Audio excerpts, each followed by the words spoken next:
Welcome to the Diplomacy Show.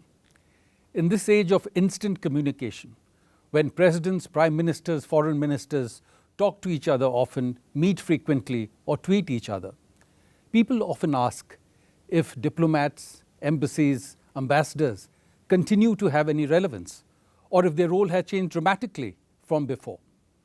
And although there is instant communication now available and large volume of information coming from different sources, you still need someone who can give you authentic interpretation, an authentic evaluation of development and events, and also anticipate events.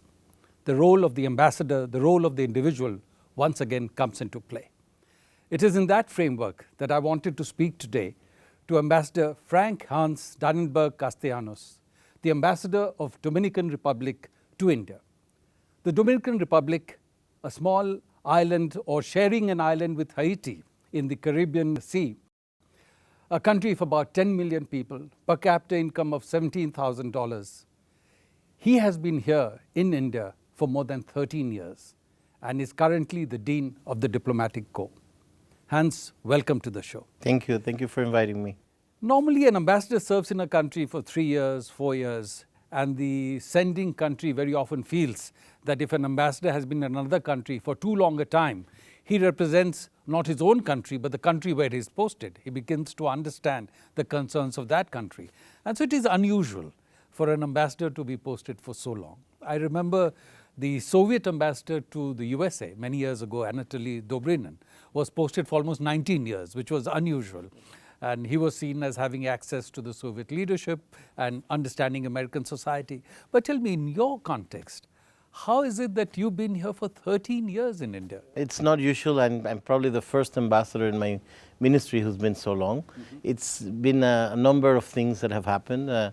I first came to open the embassy. We did not have an embassy in India, so I came to establish the embassy. When was that? This was in 2006. So it was only in 2006 that you established an embassy? A resident mission here. We signed diplomatic relations in 1999, and we established, decided to open a resident mission here in 2000. And why did it take you so long to establish diplomatic relations? Because India became independent in 1947. So why so long in 1999 that you're establishing diplomatic relations? Well, unfortunately, the governments we had in the past looked more at the region. You know, they looked more at relations with the Latin American, Central American, and Caribbean countries. They really didn't look beyond. We did have a historical relation with Taiwan since 1948, and we did have an embassy in Japan and embassy in Spain. Other than that, all our other missions were in the region. It was not after 1996 that a new government came into power, and he started looking at diversifying our diplomatic relations and opening embassies in other countries in Europe, we opened embassies in Egypt, opened embassies in Morocco, South Africa, Qatar, India. So it was not till that moment that we started looking beyond Spain. And so in your thinking, when you identified India as a country to open a resident mission, how did you see India? What was the value attached to opening this mission? It was very interesting because when I was approached by my president, I was the Deputy Minister of Tourism. And he first approached me he offered me for me to go open our embassy in Moscow. Because we were at that time, the tourism out of Russia was growing, and we were having direct flights from Moscow, which I developed while I'm the Ministry of Tourism. So he said, I want you to open the embassy. So I went to Moscow, I did some due diligence, I prepared some information, and when I came back, he said to me, there's a political situation within the party, someone that studied in the former Soviet Union, who speaks Russian, who's married to a Russian-speaking person. So he said, I'm going to appoint you in another embassy. He didn't tell me which one until one day I got a call at 1 in the morning saying, I've decided I'm going to appoint you in India. I said, India? I mean, it was like the last place I thought of going. Because far away from the Dominican Republic. It was very far away, and really I had always thought of countries that were generators of tourism, you know, because I was in the Ministry of Tourism. I thought he would want to appoint me somewhere where there was a tourism relation with Dominican Republic. But when my president explained to me why he wanted India, I thought it was a very unique situation. We have a very big diaspora of Dominicans living in the US. And after 9/11, a lot of those Dominicans were being deported for various reasons, whether because they were illegal or because they had committed some crime. And sometimes the adults being deported brought back young kids, 15, 16, 17-year-old kids, who had been living in the States all their life. So he wanted to establish relations with India and have a resident mission here to attract Indian call centers, to establish Spanish-speaking call centers in the Dominican Republic so that it would generate employment to those young English-speaking Dominicans that would return. He was afraid that we would go through the same situation that countries like Honduras, El Salvador, even parts of Mexico were going through with the mass deportation of their citizens coming back from the US. And leading to a lot of violence in those and countries. Creating violent gangs and crime. So he said, I want to bring these call centers so that they would provide Spanish-speaking services to the American companies and generate employment for the young Dominicans that live abroad, that are coming back because their parents are being deported. And was your objective achieved? Did some Indian companies set up call centers there? So when he explained this to me, I thought it was a very interesting concept. So he told me, please go to India, establish the embassy, and bring me at least one Indian company that establishes here a call center. At that time, some Indian companies have been established in Costa Rica and in Mexico. So I came, and within the first year we had 14 Indian companies in Dominican Republic, and this has generated employment for more than 2,000 Dominicans, mainly a lot of kids from those deported Dominicans from the US. And you know, although crime has gone up in parts of the country, a lot of people say that they have never reached the levels that other countries have reached, mainly because there's this employment source of call centers. So what you're saying to me is that the Indian IT companies set up call centers also in Dominican Republic. And while the advantage of having them in India is the use of English language and to work on a 24/7 cycle because of the time difference. But in Dominican, they use the Spanish language, which is also used in America, and it works on the same time zone. So that's another. Because you see, there's a big Hispanic market in the U.S., and a lot of companies provide toll-free numbers in English and Spanish.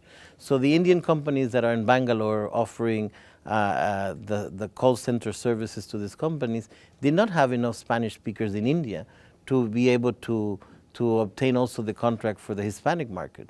So a lot of the Indian companies started going to Mexico or Costa Rica and establishing call centers there, so that if you called from the US on a 1-800 line, let's say to an airline or a rental car, and you press 1 for English, it will go to India. If you press 2 for Spanish, it would go to Dominican Republic. Well, I must congratulate you on being able to attract Indian companies to Dominican Republic, and of course it has consolidated the relation between two countries.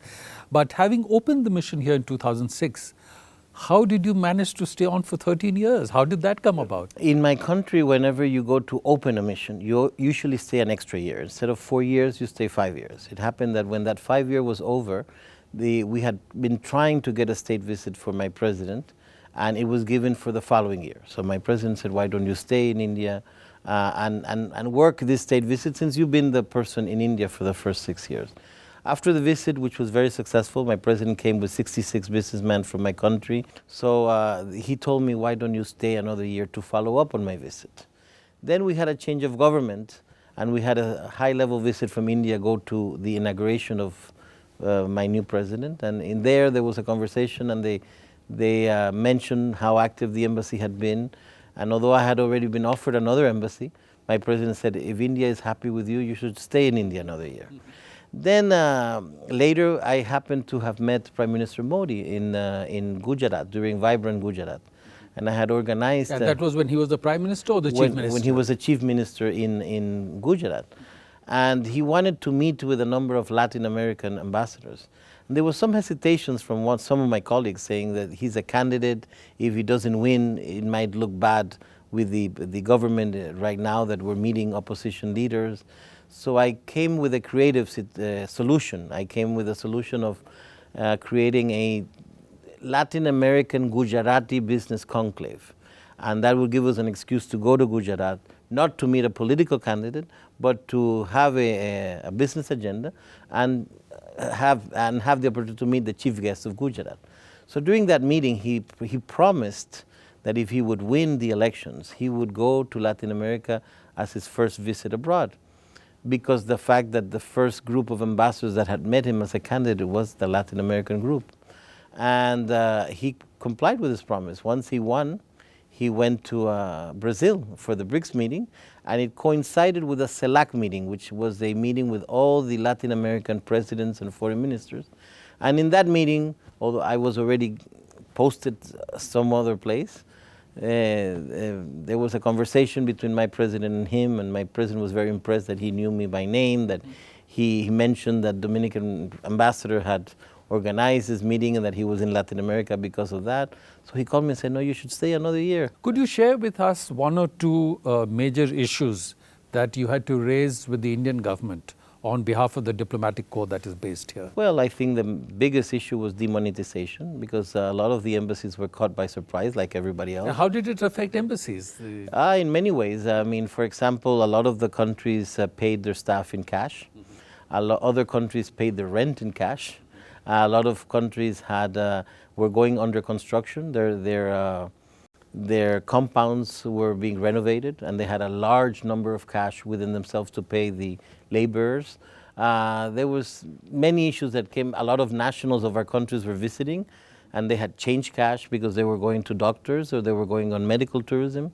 They had changed a large amount of cash to rupees to pay for the hospital bills, and suddenly they couldn't pay their bills because they had the old currency. And when they went to change the money, they would tell them, you need to have an ID, you need to have a bank account. No, I'm a tourist. Oh, then we cannot change the money. So there was a lot of issues that affected the nationals of our countries that were studying here, that were visiting here, and just like it affected everybody else. And by talking to the Ministry of External Affairs and the Government of India, you were eventually able to resolve these issues? Well, it took time. I mean, we got a little frustrated because the responses were not coming quickly.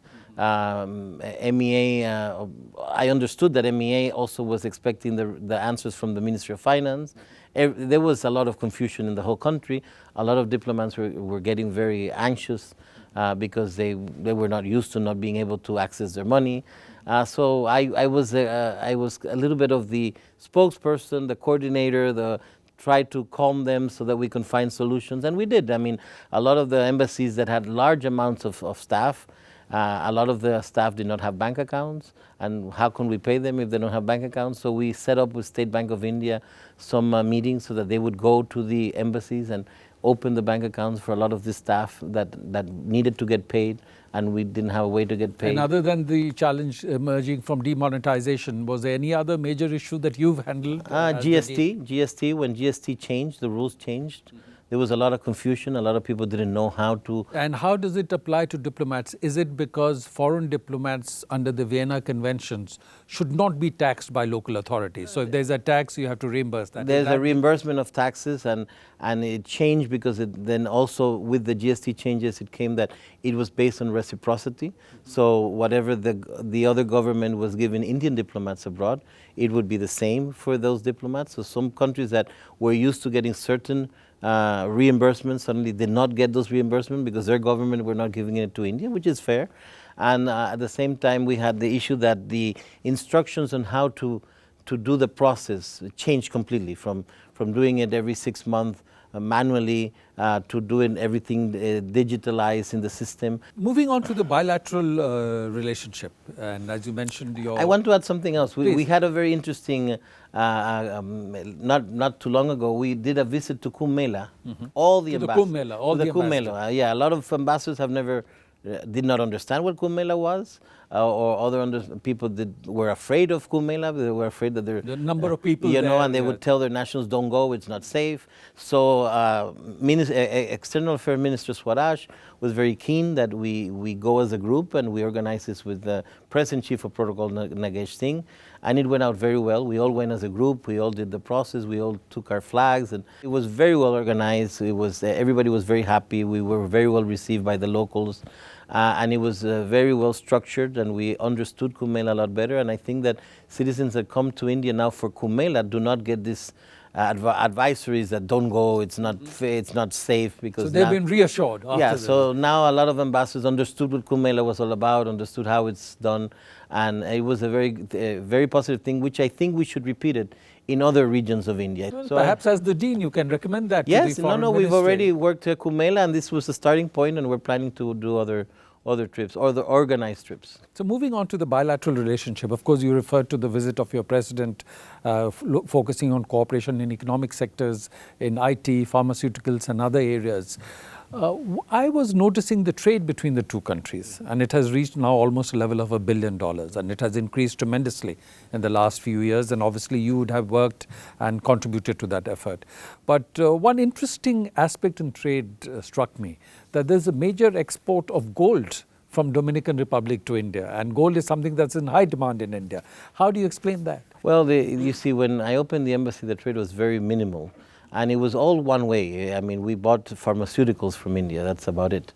Now it's become a more balanced trade between both countries. India has now become the 4th largest trade partner of the Dominican Republic. So it's become an important trade partner for us. And we have very big gold mines, and the Barrick Gold, which is an Australian-Canadian firm that handles those mines, have decided to sell all the gold to India. So all the gold that is extracted from Dominican Republic is coming to India right now. We also have the fact that in the past only the Dominican rum, I mean the only rum that was brought into India were from Commonwealth countries. We worked hard to get other rums available in the Indian market. And although some Indians don't like to drink rum, they think rum is for the army, and it's not a refined drink for many Indians. When they taste our rum, they say, no, this is not rum, this is cognac, because we have an aged type of rum, and there's a liking now for this aged rum. You made a wonderful sales pitch for Yes. the rum from the Dominican Republic. And from other countries in the Latin American region, because there's rums from Guatemala and Venezuela also being sold in India now, because of the fact that we took away this Commonwealth limitation. This year marks the 150th anniversary of Mahatma Gandhi. Does he mean anything to people in the Dominican Republic? Definitely. Are you observing it in some way? Definitely. In Dominican Republic, every town has a street called Gandhi. There are 2 monuments to Gandhi. We have monuments to Tagore in Dominican Republic. Tagore is very well known in our country, because he had an Argentinian relationship. There's a link between Latin America and Tagore. But Gandhi is a very important persona in our country. We just launched a postal stamp celebrating the 150th anniversary of Gandhi in the Dominican Republic during the visit of V. Muralidharan to my country. And India, when I say India in my country, people immediately think of Gandhi, immediately think of Tagore, they think of yoga, they think of Sai Baba. There's a lot of connection with Latin America and Sai Baba.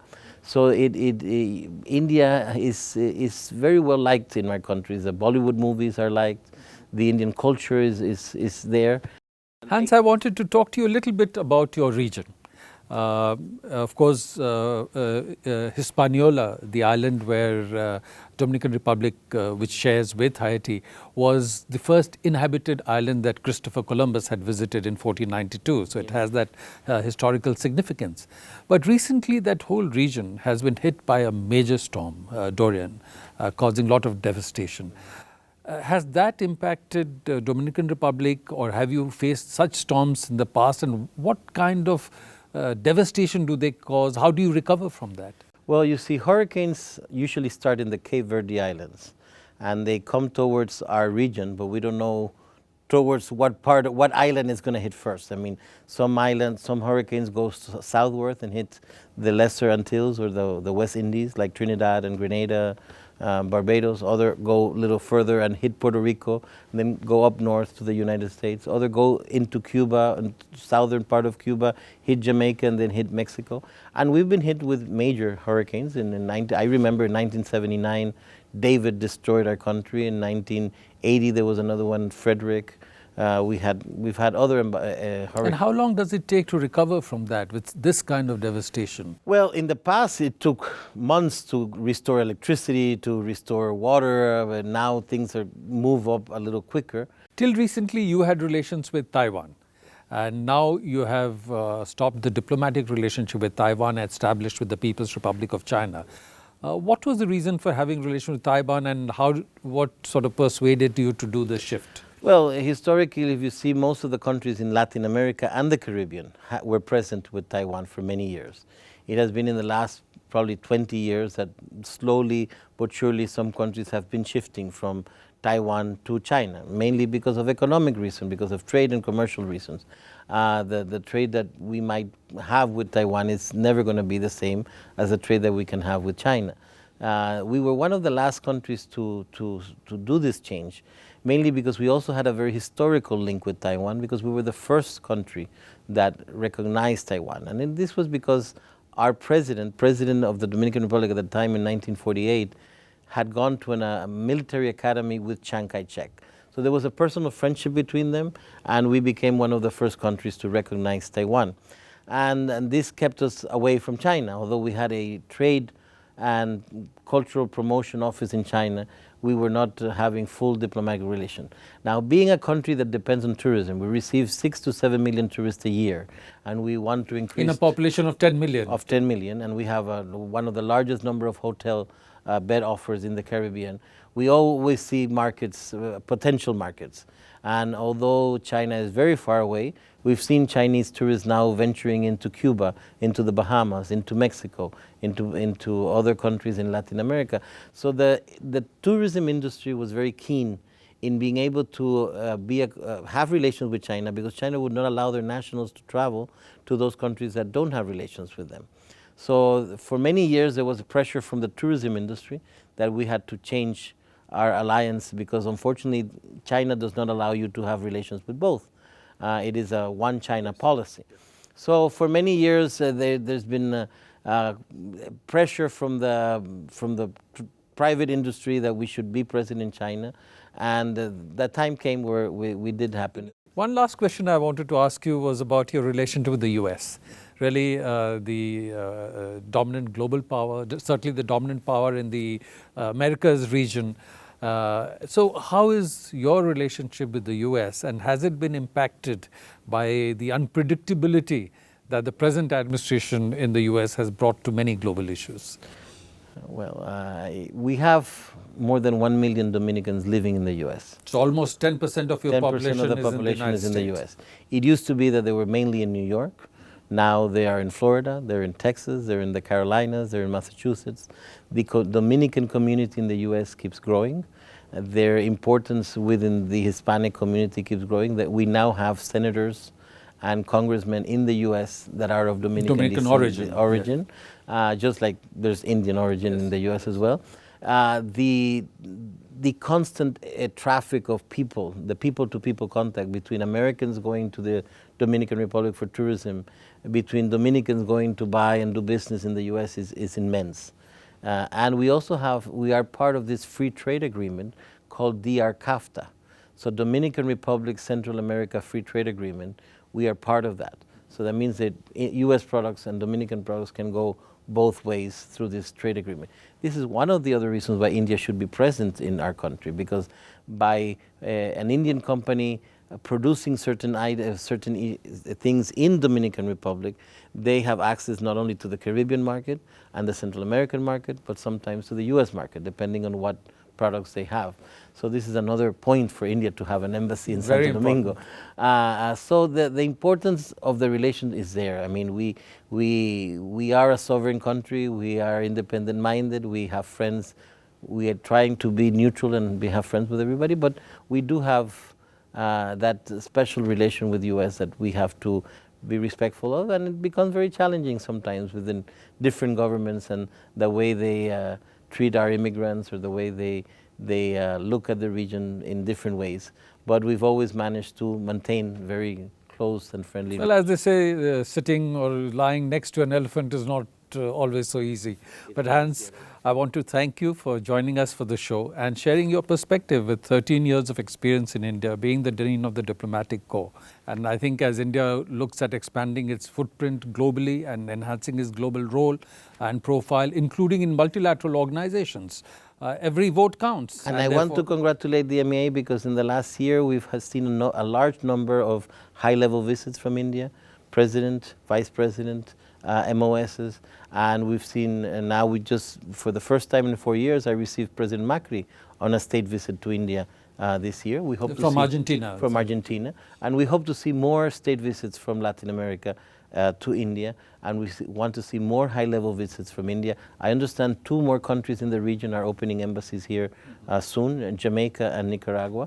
So it just shows that India is present in Latin America. We want to be more present in the Indian mind. Thank you, and good luck with your continued effort in promoting relations between India and the Dominican Republic. Thank you. Thank you very much. Thank you.